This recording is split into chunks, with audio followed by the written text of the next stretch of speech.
అంటే మిమ్మల్ని చూడడానికైతే ఫస్ట్ మీరు వచ్చినప్పుడు అమ్మ ఇంత సింపుల్ అనుకున్నా. ఈ గెటప్ లో చూసినప్పుడు అయితే చాలా ఈ గెటప్ లో పోతే బయట మాత్రం భయపడతారు ఖచ్చితంగా. అంటే మీరేం భయం అనిపించలేదు ఫస్ట్ ఈ గెటప్ వేసుకొని అద్దంలో ఇట్లా చూసుకున్నప్పుడు? అంటే నేను మొదటి నుంచి ప్రిపేర్ అయి ఉంటాం కదా, ఏదైనా డిఫరెంట్ గా చేయాలి, కొత్తగా చేయాలని ఆలోచన వచ్చినప్పుడు అంత భయం అనిపించలే. సో ముందుగా మీ ఫ్యామిలీ డీటెయిల్స్ తో అయితే స్టార్ట్ చేద్దాము. సో మీ ఫ్యామిలీ ఎక్కడ, ప్రాపర్ ఎక్కడ, మీ అమ్మ నాన్న ఏం చేస్తుంటారు, ఎంతమంది సిబ్లింగ్స్ మీకు? యాదగిరిగుట్ట మాసిపేట. ఓకే. ఎడ్యుకేషన్ అంతా భువనగిరిలో జరిగింది. భువనగిరి. ఇంకా అమ్మ ఇంటి దగ్గర ఉంటుంది, నాన్న లేరు. అంటే చిన్నప్పుడు నాన్న వదిలేసి వెళ్ళిపోయారు. సో అట్లా అన్నయ్య, వదినమ్మ, పిల్లలు ఇంకంతే వాళ్ళ లైఫ్ వాళ్ళు. అన్నయ్య ఆటో డ్రైవర్, వదినమ్మ ఇంట్లోనే ఉంటుంది, ఇంకా మిషన్ కుడుతుంటది. ఇంకా అమ్మ పిల్లల్ని చూసుకుంటూ నడిపిస్తుంది. ఓకే. అంటే ఎడ్యుకేషన్ ఎంత వరకు చదువుకున్నారు? నేను డిగ్రీ కంప్లీటెడ్. అంటే ఎంఎస్సి చేద్దామనే థాట్ లో ఉండే, బట్ సీట్ రాలేదు. ట్రై చేసిన, కానీ అప్పటికి నేను పాటలకి అడిక్ట్ అయిపోయి ఉన్నా. తెలంగాణ మూవ్మెంట్ లో ఉద్యమాలలో పనిచేస్తూ ఉండడం అది బాగా ఎఫెక్ట్ చూపించింది. జనాల్లో సాంగ్స్ అప్పటికి నేను పాడుతూ ఉన్నా కాబట్టి సింగర్ గా ట్రై చేద్దామన్నా. ఉద్యమాల్లో స్టూడెంట్ ఉన్నప్పటి నుంచి కూడా చాలా. ఓకే. ఉద్యమంలో మీరు స్టూడెంట్, సో అప్పుడు కూడా పాటలు స్టార్ట్ చేశారు అప్పటి నుంచి? అప్పుడు సొంతంగా టీం కూడా పెట్టిన. ఓ అప్పుడే? అంటే ఏ ఇయర్ లో?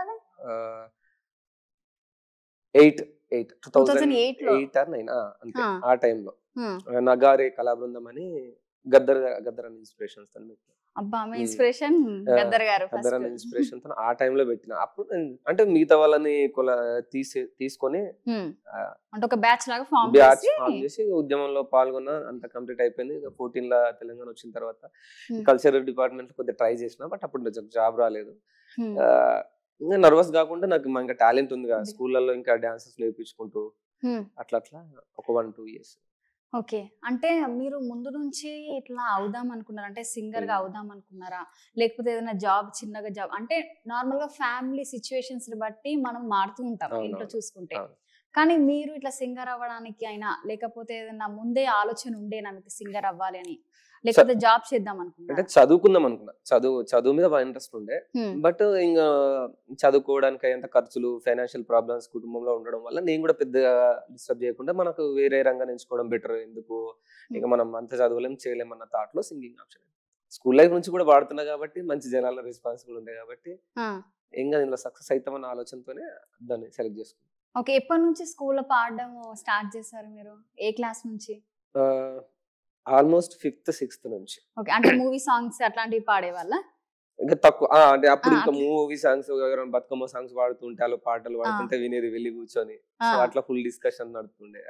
అందరు నన్ను వింతగా చూస్తుండే, ఏంది ఊర్లో పాటలు పాడుతుంటే ఆడల దగ్గర పోయి ముసల దగ్గర పోయి కూర్చొని పాటలు వింటుంటే నన్ను వింతగా చూస్తుండే ఆ టైంలో. అంటే వాళ్ళ దగ్గర నుంచి మనకు పాటలు వస్తాయి, వాళ్ళ దగ్గర కూర్చునే వాళ్ళు. ఏదన్నా వింటే తొందరగా అడిక్ట్ అయిపోయాను. అట్లనే కూర్చుంటే ఏదన్నా బాగోతాలు, కథలు ఏమని చెప్పినా కానీ వాళ్ళ ఇంట్రెస్ట్ బాగా అట్లనే కూర్చొని అందరు వెళ్ళిపోయారు, నేను మాత్రం అట్లనే కూర్చుంటుండే. అంటే ఫస్ట్ మీరు స్కూల్లో ఏ పాటతో స్టార్ట్ చేశారు? ఒకసారి ఒక పాట పాడండి. స్కూల్లో పాడిన మొదటి పాట,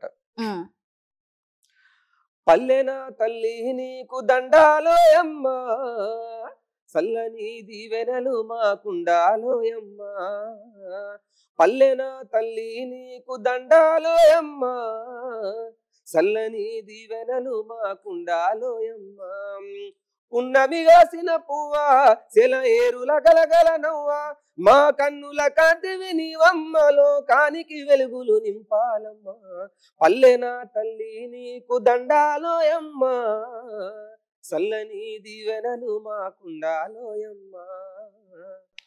సో సూపర్. అసలు మీ గొంతు అమ్మ ఎంత మ్యాజిక్ ఉందో మీ గొంతులో. అంటే ఈ సాంగ్ మీరు మొత్తం ఫుల్ గా స్కూల్లో పాడేవారా? అప్పుడు అంటే కాంపిటీషన్స్ ఏమైనా జరిగాయా మీ స్కూల్లో అప్పుడు? అప్పుడు ఏ కాంపిటీషన్ జరిగినా వెళ్తుండే. ప్రైజెస్ అట్లాంటివి ఏమైనా గెలుచుకున్నారా? మండల్ లెవెల్, స్టేట్ లెవెల్ ఆ టైంలో. ఆ టైంలోనే వెళ్ళిన చాలా మంచి సపోర్ట్ ఉంటుండే. బాగా స్కూల్లో కూడా చాలా సపోర్ట్ ఉండే. స్కూల్, ఇంటర్, డిగ్రీ, కాలేజ్ వరకు ఎక్కడ కాంపిటీషన్స్ అయినా మనకు ఒక ప్రైజ్ రావాల్సిందే ఖచ్చితంగా. సింగింగ్ అండ్ యాక్టింగ్ బాగా ఇష్టం.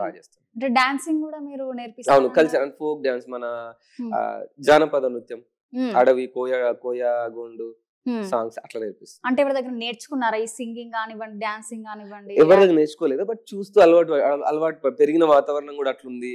సో ఇంకా నేను మొదటి నుంచి కూడా డిఫరెంట్ మైండెడ్, కొత్తగా చేయాలని ఆలోచన నాకు స్కూల్ లైఫ్ నుంచి కూడా అట్లే ఉంటుండే.